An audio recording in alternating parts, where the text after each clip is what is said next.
हाँ, welcome to MLT वाला। आज हम ये देखेंगे, इसमें नाइजीरिया के बारे में जानेंगे। नाइजीरिया जो कि ग्राम नेगेटिव बैक्टीरिया है।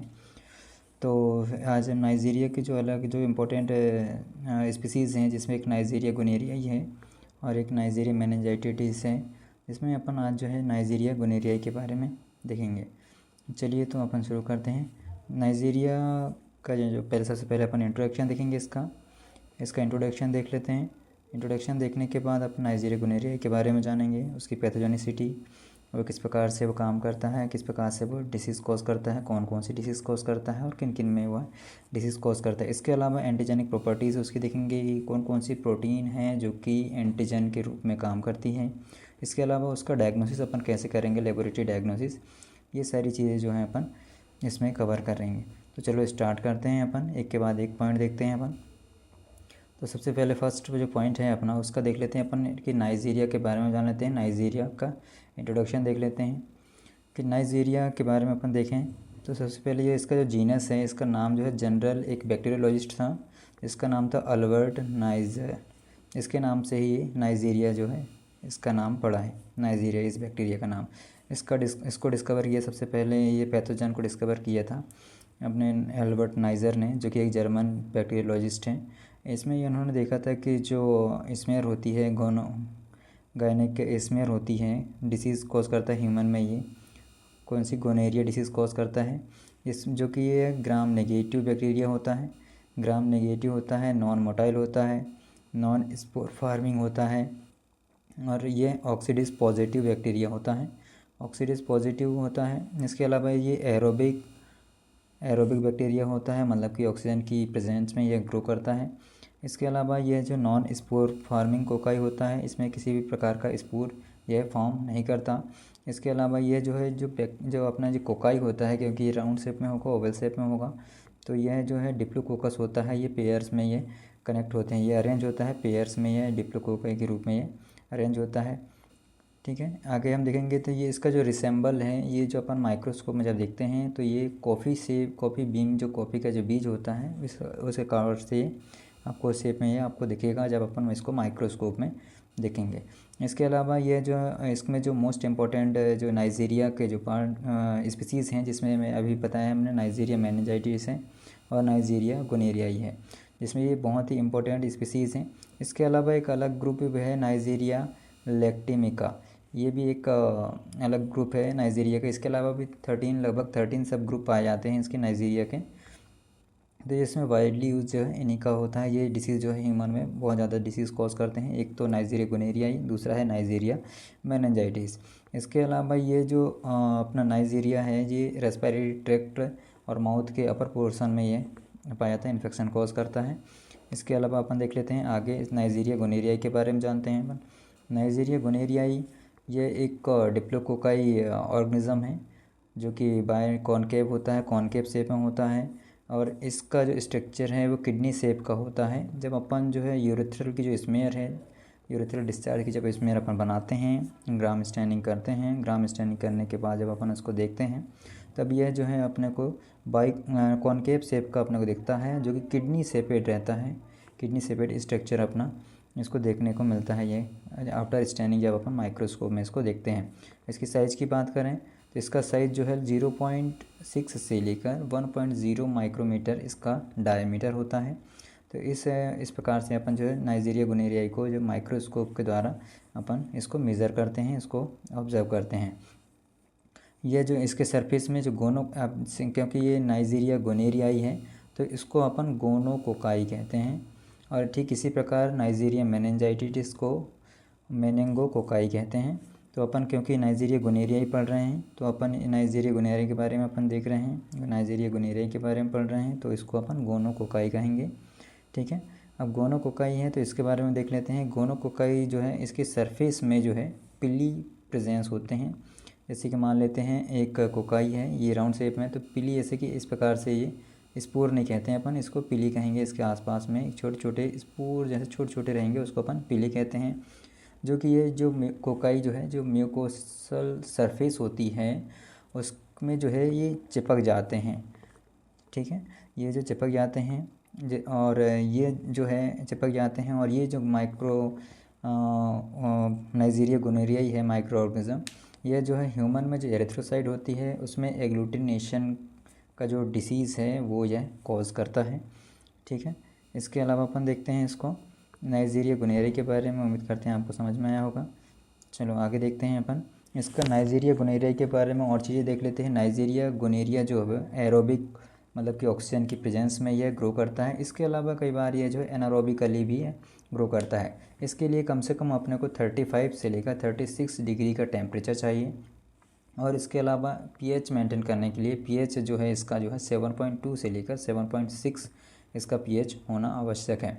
इसके अलावा कई बार ये है कि जैसे कि अपन ने देखा कि भाई एनारोबिकली भी यह ग्रो करता है, तो एनारोबिकली यदि ग्रो करना है उसको, यदि अपन ग्रो करा रहे हैं तब उस कंडीशन में अपने को लगभग 5 to 10% जो है कार्बन डाइऑक्साइड की, मोइस्ट कार्बन डाइऑक्साइड की आवश्यकता पड़ती है, जिसके कारण जो है अपना गोनेरिया ही है या गोनोकोकाई जो है वो अच्छे से ग्रो कर सकता है। और इसके अलावा ग्रो करने के लिए हमें कल्चर में कोई भी माइक्रो ऑर्गेनिज्म है उसको यदि हम ग्रो करा रहे हैं तो उसके लिए हमें कल्चर मीडिया की आवश्यकता पड़ती है। तो इसमें हम जो गोनोकोकाई या हम बोलें नाइजीरिया गोनोरियाई जो है उसको ग्रो कराने के लिए हमें चॉकलेट अगार की आवश्यकता पड़ती है। इसके अलावा हम मोलेर हिल्टन जो अगार होता है उसका भी अपन यूज़ कर सकते हैं। इसके साथ साथ यदि हम देखें और भी हमारे पास अगार है, जैसे कि थायर मार्टिन अगार है, ये जो काफ़ी पॉपुलर सिलेक्टिव मीडियम है। इसमें पर्टिकुलर सिलेक्टिव मीडियम से मतलब ये यहाँ पर ये है कि ऐसा कल्चर मीडिया या ऐसा मीडियम जिसमें पर्टिकुलर हमें सिर्फ सिलेक्टिव ऑर्गेनिज्म को हमें ग्रो कराते हैं। जैसे कि मान लेते हैं कि हमें और जब कोई भी स्पेसीमेन लेंगे तो उसमें और भी माइक्रो ऑर्गेनिज्म रहेंगे, बट हमें नाइजीरिया गोनोरिया को ग्रो कराना है, इसलिए हम ये थायर मार्टिन जो है माइक्रो सिलेक्टिव मीडियम का यूज़ करेंगे, जिससे सिर्फ और सिर्फ हमारा नाइजीरिया गोनोरियाई जो है वही ग्रो करेगा। इसके अलावा जितने भी नाइजीरिया के और भी जो पैथोजेंस हैं वो जो है इनकी ग्रोथ को इनहेबिट यह कर देगा। चलो आगे हम देखते हैं। इस प्रकार से आपको नाइजीरिया गोनोरिया ये देखने को मिलता है। जैसे कि ये छोटे छोटे जो दिख रहे हैं ये है आपके पिली हैं, इनको अपन पिली बोलते हैं, जो कि जो म्यूकोसल सरफेस होती है उसमें यह अटैच हो जाते हैं। ये किडनी शेप देखो, एक साइड में ये कॉनकेव है, ठीक है, ये साइड में ये कॉनकेव है, इस प्रकार से बना हुआ है, ये किडनी शेपेड है। जब माइक्रोस्कोप में अपन देखते हैं तो अपने को इस प्रकार से अपने को देखने को यह मिलता है। अब उम्मीद करते हैं आपको समझ में आ रहा होगा। ये नाइजीरिया गोनोरियाई जो इस प्रकार से पीली जो है इसको ये नॉन फ्लैजिलेटेड होता है, नॉन स्पोर फार्मिंग बैक्टीरिया है। ये स्पोर नहीं रहते, इसमें पीली रहते हैं, जिसके कारण जो म्यूकोसल की जो सरफेस होती है उसमें ये अटैच हो जाता है, अटैच होता है। ठीक है, इस प्रकार से हैं। अब अपन आगे देखते हैं नाइजीरिया गोनोरियाई के बारे में और भी देखें। ये बहुत ही डेलिकेटेड ऑर्गेनिज्म होता है। यह जो है कब किल होता है, ये होता है ड्राई, यदि अपन सुखा रहे हैं उस कंडीशन में भी ड्राई हो रहा है स्पेसिमेन तब भी वो हो जाएगा, गर्म कर रहे हैं तब भी ये चला जाएगा, एक्सपायर हो जाएगा, किल हो जाएगा यह ऑर्गेनिज्म। इसके अलावा जो कोई भी एंटीसेप्टिक यूज़ करेंगे तब भी यह किल हो जाएगा ये। लेकिन ये कल्चर में यदि अपन एंटीसेप्टिक, सीधी सी बात है, अपन कल्चर मीडिया करेंगे, culture and sensitivity test perform करेंगे, तब हम कल्चर यदि कर रहे हैं तो कम से कम उसे किल होने में जो है 3 से 4 दिन के 3 से 4 दिन का टाइम लगता है। इस दौरान जो है हमारा जो नाइजीरिया गोनोरियाई है या गोनोकोकाई हम जिसे कहें वह जो है किल हो जाता है।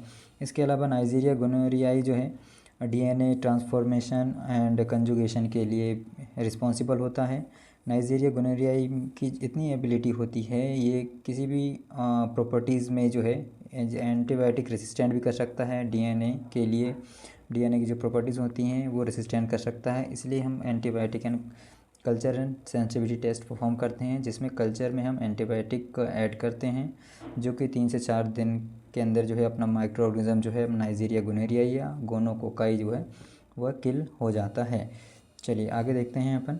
अब इसकी पैथोजेनिसिटी की बात करें, नाइजीरिया गोनोरियाई की पैथोजेनिसिटी की वजह किस प्रकार से कौन कौन सी डिसीज़ कॉज करता है, किस प्रकार से ये काम करता है, कौन कौन से ऐसे ह्यूमन में जो कि इन्फेक्शन जो है कॉमनली इन्फेक्शन जो है कॉज करता है, तो अपन इसका देख लेते हैं। फर्स्ट में इसमें क्या दे रहा है कि नाइजीरिया गोनोरियाई जो है, नाइजीरिया गोनोरियाई कॉज करता है गोनेरिया, जो कि यूरोजेनाइटल जो ट्रैक्ट होता है उसमें ये गोनेरिया डिसीज़ को यह कॉज करता है। इसके अलावा ये जो इसमें जो गोनोकोकल जो है वो अटैच होता है, किसके द्वारा अटैच होता है, ये पिली के द्वारा। जैसे कि हमने अभी पिछले देखा कि जो पिली हैं उसमें किसके हेल्प से ये अटैच होता है म्यूकोसल सरफेस में, यूरेथ्रा की जो म्यूकोसल सरफेस है वह पिली की हेल्प से ये अटैच होता है। ठीक है, इसके अलावा ये गोनोकोकाई जो है पेनिट्रेट करता है इंट्रासेलुलर जो स्पेस होता है उसमें यह जो पेनिट्रेट करता है, इंटर करता है एपिथेलियल कनेक्टिव टिश्यू, और यह इंटर करके जैसे एपिथेलियल कनेक्टिव टिश्यू हो गया उसमें भी यह इंटर करके डिसीज़ कॉज करता है। ठीक है, इसका जब ये पेनिट्रेट करता है म्यूकोसल सरफेस में, तब लगभग इसका जो इन्फेक्शन का जो इंक्यूबेशन पीरियड होता है, जो टाइम होता है, लगभग 2 से 8 डेज़ जो है 2 to 8 डेज़ जो है इसका इंक्यूबेशन पीरियड होता है। इसके बाद यह डिसीज़ कॉज करता है, जो कि जैसे कि हमने गोनेरिया देखा, यूरेथ्रल सरफेस या यूरोजेनाइटल जो सरफेस होते हैं, ऑर्गन्स होते हैं, उसमें यह गोनेरिया डिसीज़ यह कॉज करता है। इसके अलावा आगे देखें, ये सेक्सुअली ट्रांसमिटेड डिसीज़ होती हैं। सेक्सुअली ट्रांसमिटेड डिसीज़ होती है, ये हाईली कंटेजिनियस डिसीज़ भी होती है। ये स्प्रेड होती है किसके द्वारा होती हैं, ये सेक्सुअली ट्रांसमिटेड डिसीज़ होती हैं। ठीक है, आगे हम देखते हैं, यदि हम मेन की बात करें, जैसे कि हमने अभी बात किया कि भाई सेक्सुअली ट्रांसमिटेड डिसीज़ होती है, इन मेन की बात करें, यदि कोई मेल पेशेंट है तो उसमें जो है किस प्रकार से ये इन्फेक्ट करेगा यह ऑर्गेनिज़म, तो ये जो इसके यूरेथ्रा में ये कॉज करेगा यूरेथ्राइटिस। ठीक है, जिससे पोरुलेंट जो है डिस्चार्ज होगा, और इसके अलावा जो प्रोस्टेट होता है, प्रोस्टेट ग्लैंड जो होती है इन मेल में, और उसके ब्लेडर और एपिडाइमिस, ये सब जो है अपना टेस्टिस होता है, उसमें भी ये इन्फेक्शन डिसीज़ ये कॉज करता है मेन में। अब इसके अलावा हम देख लेते हैं कि फ़ीमेल में यह किस प्रकार से, या वुमेन में यह ऑर्गेनिज्म किस प्रकार से कौन सी डिसीज़ कॉज करता है। तो हम देखते हैं वुमेन में यह जो इन्फेक्ट करता है सर्विक्स को इन्फेक्ट करता है, लेकिन हम यह जो है वेजाइना को इन्फेक्ट नहीं करता। अब वेजाइना को इन्फेक्ट क्यों नहीं करता है, क्योंकि जो वेजाइना है वो एसिडिक का पीएच जो है उसका सिक्रेशन यह रेगुलर करती रहती है, जिसके कारण इसका यह जो है बैक्टीरिया जो है, जो ऑर्गेनिज्म है हमारा, यह वहाँ पे जो वेजाइना को इन्फेक्शन कॉज नहीं करता वेजाइना में। इसके अलावा यह यूरेथ्रा में करता है, यूरेथ्रा में करता है, वॉल्वो में करता है, और रेक्टम में जो है यह डिसीज़ कॉज करता है, लेकिन वेजाइना की म्यूकोसा में यह इफेक्ट नहीं करता है, क्योंकि ये वेजाइना जो है पीएच का जो सिक्रेशन ये रेगुलरली करती रहती है, इस कारण जो है वेजाइना में यह इन्फेक्शन कॉज नहीं करता इन वुमेन। आगे हम देखते हैं, इसके अलावा जो है जो और भी अदर इम्पोर्टेंट जो डिसीज़ है जो कॉज करते हैं, जो अपना गोनोकोकाई जो है, नाइजीरिया गोनेरियाई, या जिसे हम गोनोकोकाई कह रहे हैं, यदि नाइजीरिया मेनिंजाइटिस के बारे में यदि हम जानते तो उससे मेनिंगोकोकाई हम कहते हैं। ठीक है, और ये हमें याद रखना है कि ये डिप्लोकोकाई है, ये पेयर्स में अरेंज रहेंगे। इसके अलावा एक ग्राम नेगेटिव है, नॉन मोटाइल है, नॉन स्पोर फार्मिंग है, नॉन फ्लेजिलेटेड होता है, और ठीक है, ऑक्सीडेज पॉजिटिव होता है, कैटलेज पॉजिटिव होता है। हम आगे देखेंगे किस लेबोरेटरी डायग्नोसिस में है, तो हम अभी देख लेते हैं, और इसकी पैथोजेनेसिस देख लेते हैं कि यह कौन कौन से और भी अदर जो है डिसीज़ कॉज करता है। तो हम देख लेते हैं, ये सबसे पहले तो acute conjunctivitis in born of mother with gonorrhoea. यदि कोई फीमेल जो है यदि कोई फीमेल पहले से गोनेरिया डिसीज़ से ग्रसित हैं, तब उस कंडीशन में जो बच्चा यदि इन्फेंट जो है जन्म लेगा, बर्थ के समय जो है उसको एक्यूट कंजक्टिवाइटिस के चांसेस बहुत ज़्यादा हो जाते हैं। इसके अलावा चिल्ड्रन में वल्वो वेजाइनेटिस का भी चांसेस हो जाते हैं। इसके अलावा गोनोकोकल अर्थराइटिस, जिसमें जो है इसका जो सिम्टम्स हम देखें तो वो फीवर हो गया, पेन हो गया, इसके अलावा स्किन में रेसेस जैसे पड़ने लगेंगे, रेडनेस आने लगेगी स्किन में, इचिंग होने लगेगी। यह जो है गोनोकोकल अर्थराइटिस के लक्षण होते हैं, के सिम्टम्स होते हैं।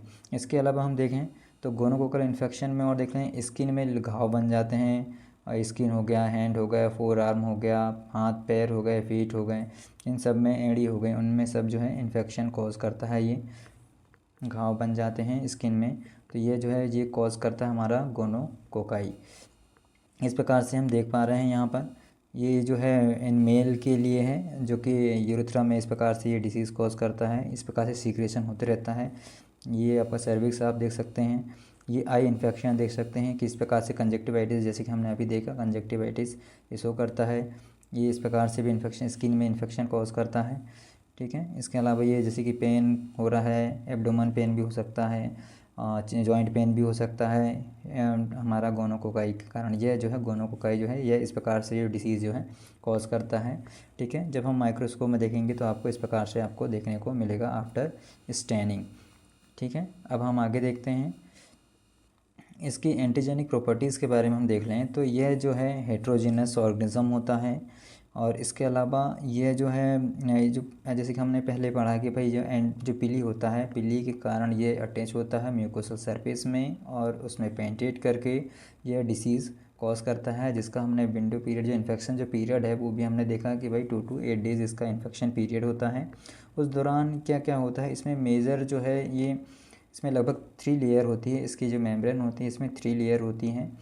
ये इसकी 3 लेयर में जो है अलग अलग, क्योंकि जो भी लेयर होती हैं वो प्रोटीन से बनी होती हैं, जिसमें हमने ये देखा है कि हमारी प्रोटीन फर्स्ट है, प्रोटीन सेकंड है एंड थर्ड और प्रोटीन जो है second, protein first and third and protein second. इस प्रकार से जो है इसमें प्रियोन जो होते हैं हमारे बैक्टीरिया कॉज करने वाले, वो सब इसमें हम को देखने को मिलते हैं, वो डिसीज़ कॉज करते हैं, किस प्रकार से एंटीजेनिसिटी इसकी काम करती है। आगे हम देखते हैं स्पेस लेबोरेटरी डायग्नोसिस की बात करें, ये बहुत इंपॉर्टेंट सेक्शन हो जाता है नाइजीरिया गोनेरिया के लिए और या फिर गोनोकोकाई के लिए। तो इसमें हम देखते हैं कि भाई इनफैक्ट अपन स्पेसिमेन तो देख लिए, यदि स्पेसिमेन कहना चाहिए, यदि इन मेल की बात करें तो यूरेथ्रा का हो गया, सर्विक्स का हो गया, इसके अलावा यदि किसी को कंजक्टिवाइटिस हो गया है तो उस कंडीशन में अपन जो है इस प्रकार से स्पेसिमेन कलेक्ट करते हैं। ज़्यादातर हम स्पेसिमेन जो है यूरेथ्रा से कलेक्ट करते हैं या फिर सर्विक्स हो गया, वहाँ से हम स्पेसिमेन कलेक्ट करते हैं। यदि कोई बच्चा है, इन्फेंट है, तो यदि उसको कंजक्टिवाइटिस हुआ है उस कंडीशन में हम जो कॉटन स्वैब जो होता है, हमारी स्वैब की जो स्टिक हैं इस पर हम कलेक्ट करते हैं और स्पेसिमेन हमने हमारे पास जो VTM ट्यूब होती है, वायरल ट्रांसपोर्ट मीडिया जो होती है, उसमें हम इसको स्टोर करके रखते हैं। ठीक है, इस प्रकार से हम देखते हैं स्पेसिमेन हमने ये ले लिए। इसके बाद हम देखते हैं कल्चर के बारे में देख लेते हैं। तो नाइजीरिया जो है, नाइजीरिया स्पीसीज़ कोई सी भी हो, नाइजीरिया मेनिंजाइटिस हो या फिर नाइजीरिया गोनेरिया ही हो, उसको कल्चर करने के लिए हम जो है मोस्ट कार्बन डाइऑक्साइड मतलब कि एनारोबिकली कल्चर मीडियम का यूज़ करते हैं, जिसके लिए हमने टेम्परेचर देखा कि भाई हमें टेम्परेचर 35 से लेकर 37 डिग्री सेल्सियस हमें टेम्परेचर इसका चाहिए। इसके अलावा हमें इसमें इनरिचमेंट मीडिया का यूज़ करते हैं। फॉर एग्ज़ाम्पल हो गया हमारा चॉकलेट अगार हो गया, थार मार्टिन अगार हो गया, ये एक सिलेक्टिव मीडियम है जिसका हम वाइडली यूज़ करते हैं। ठीक है, और इसमें जो कॉलोनी फॉर्म होगी, जैसे कि हमने यहाँ पे देख रहे हैं कॉलोनी इसमें फॉर्म हुई है, तो ये कॉलोनी जो फॉर्म हुई है ये जो लगभग 1 से 3 mm साइज़ की है कॉलोनी है फॉर्म होगी, जिसमें जो कलर हम देखें तो कलर हमें दिखेगा ग्रेनिश कलर दिखेगा, ट्रांसपेरेंट दिखेगा। इस प्रकार से हमें ये कलर दिखेगा आपको आफ्टर कल्चर करने के बाद। हम यहाँ देखो चॉकलेट आकार में देखेंगे तो इस प्रकार से हमें कल्चर कर देखने को मिलेगा। और थायर मार्टिन आकार हमें देखेंगे, मीडियम का यूज़ करेंगे हम नाइजीरिया गोनेरिया को कल्चर कराने के लिए, ग्रो कराने के लिए, तो हमें इस प्रकार से हमें शो यह करेगा। चलिए हम देख ले, कल्चर का हमने देख लिया। अब हम आगे देखते हैं, हम माइक्रोस्कोपिक ऑब्जर्वेशन देखते हैं कि भाई माइक्रोस्कोप में जो है आफ्टर स्टेनिंग, क्योंकि ये ग्राम नेगेटिव बैक्टीरिया है, तो ग्राम नेगेटिव है, नॉन मोटाइल है, हमें 2 चीज़ याद रखना है कि भाई ग्राम नेगेटिव है तो ऑब्वियसली आफ्टर ग्राम स्टेनिंग ये जब कलर होगा या स्टेन होगा तब हमें यह जो है ग्राम नेगेटिव है तो हमें यह जो है रेड पिंक कलर का आपको दिखाई देगा। यदि यह ग्राम पॉजिटिव होता तो हमें जो है ये ब्लू पर्पल कलर में हमें यह शो करता। अब चूँकि ये ग्राम नेगेटिव बैक्टीरिया है तो हमें इस प्रकार से आफ्टर स्टैनिंग इस प्रकार से हमें ये जो आप इमेज में देख पा रहे हैं इस प्रकार से हमें यह शो करेगा ग्राम स्टैनिंग। और दूसरी चीज़ कि यह जो है कॉफ़ी के जो बीम होता है उस शेप में यह दिखेगी, किडनी शेपेड दिखेंगी यह। और इसके अलावा ये डिप्लोकोकस होंगी ऑब्वियसली, और कॉनकेव साइज का होगा, वन साइड ये सिंगल कॉनकेव होता है। ठीक है, हम आगे देखते हैं माइक्रोस्कोपिक ऑब्जर्वेशन के बाद हम ये देखेंगे बायोकेमिकल रिएक्शन। अब हम देखते हैं कि बायोकेमिकल रिएक्शन ये किस प्रकार से है देता है। जैसे कि हमने बताया पहले कि भाई ऑक्सीडेज ये पॉजिटिव होगा, जैसे ऑक्सीडेज पॉजिटिव होगा, जैसे कि ऑक्सीडेज पॉजिटिव होगा तो यहाँ इस प्रकार से आप इमेज देख पा रहे होंगे, तो यहाँ पे आपको ऑक्सीडेज पॉजिटिव देखने को मिलेगा। नेगेटिव होगा तो इस प्रकार से कलर करेगा। ऑक्सीडेज यदि पॉजिटिव होगा तो आपको ब्लू पर्पल कलर में आपको दिखाई देगा। ये कैटलेस पॉजिटिव होता है, नाइट्रेट रिडक्शन जो है वो नेगेटिव होता है, ग्लूकोज पॉजिटिव होगा, लैक्टेज नेगेटिव होगा, माल्टोज नेगेटिव होगा और सुक्रोज भी नेगेटिव होगा। इस प्रकार से आप इमेज में देख पा रहे हैं, ये नाइजीरिया मेनिंजाइटिस के लिए है और ये नाइजीरिया गोनेरियाई के लिए है। ये सारी रिएक्शन जो है हमें बायोकेमिकल टेस्ट जब हम परफॉर्म करेंगे तब हमें यह देखने को मिलेगा। तो हमें उम्मीद है कि आपको यह लेक्चर समझ में आया होगा। तो ऐसे ही इंफॉर्मेटिव वीडियो देखने के लिए MLT वाला को सब्सक्राइब करें। यदि यह लेक्चर आपके लिए बेनिफिशियल रहा है तो आप ज़रूर इसे लाइक करें और अपने दोस्तों के साथ शेयर करें। इसके अलावा कुछ एडिशनल इन्फॉर्मेशन जो है हम आपको देना चाहेंगे लास्ट में। इसमें जो है एडिशनल इन्फॉर्मेशन हम देखें तो जो ग्राम नेगेटिव होता है, इसका आप देखो अपन क्या इसका डेमोन्स्ट्रेशन कर रहे हैं, ग्राम नेगेटिव डिप्लोकोकाई, है ना। कोकाई का तो कर रहे हैं ऑब्वियसली, लेकिन हम डिप्लोकोकाई का, जो कि पेयर में रहेंगे, जैसे मान लेते हैं एक सिंगल ये है, दूसरा ये हो जाएगा, इस प्रकार से ये जो है डिप्लोकोकाई हैं। ये ऑर्गेनिज्म जो डिप्लोकोकाई हो गए हमारे, इस प्रकार से ये रहेंगे। और इसका जो है, क्योंकि ये ग्राम नेगेटिव डिप्लोकोकाई है, इसको स्टैन करते हैं अपन, स्मेयर को स्टैन करते हैं, किसको देखने के लिए, गोनेरिया के इन्फेक्शन को देखने के लिए।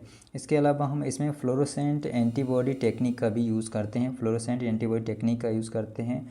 यदि स्मेयर है हमारे पास, उस कंडीशन में अपन फ्लोरोसेंट एंटीबॉडी टेक्निक का यूज़ करते हैं। यह बहुत ही सेंसिटिव एंड स्पेसिफिक टेक्निक होती है गोनोकोकल इन्फेक्शन को डिटेक्ट करने के लिए। लेकिन इसके अलावा रूटीन सीरोलॉजिकल जो टेस्ट होते हैं, जैसे कि ब्लड का कोई टेस्ट हो गया, वो जो है गोनोरिया के डायग्नोसिस के लिए उतने बेनिफिशियल या नहीं होते। तो ठीक है, आज के लिए बस इतना ही। यदि आपको ये लेक्चर पसंद आया होगा तो लाइक करें और सब्सक्राइब करें ऐसे ही इंफॉर्मेटिव वीडियो के लिए।